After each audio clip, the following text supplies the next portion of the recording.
Well, it seems that your journey has ended. Very sorry about that. It was always going to end this way, of course.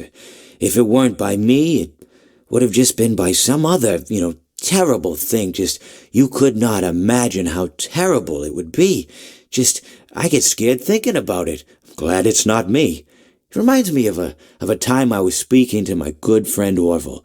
We were sitting on a park bench watching the pigeons. I was on the left, he was on the... Oh, wait, was I on the right or left? Anyways, it doesn't matter. We were sitting on there watching the pigeons. And I said to Orville, "Friend, those birds are frozen." And he kind of looked at me like I'd lost my mind. But I reminded him that it was winter, and often birds will sit in a tree until they freeze.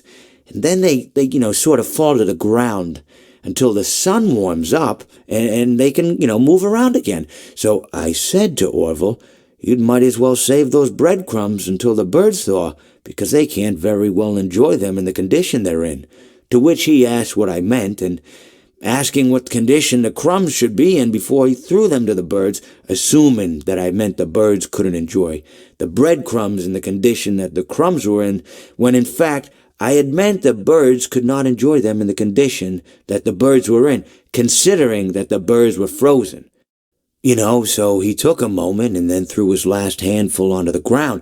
I said to him, "Orville, why did you throw the breadcrumbs to the birds when I just told you they're frozen?" To which he responded, "The breadcrumbs are not frozen." Again, misunderstanding my words. I didn't mean to say that the breadcrumbs were frozen when I said I told you they're frozen. I'd been referring to the birds. In hindsight, what I should have said was, and this would make perfect sense, "Why did you throw the breadcrumbs to the birds when the birds are frozen?" He misunderstood upon my correction, stating that he didn't know what else to do with the breadcrumbs, and that perhaps, when the birds thawed, they'd still be able to eat the crumbs. So I said to Orville, and this is what I said to him, I said, "Orville, the birds may be dead."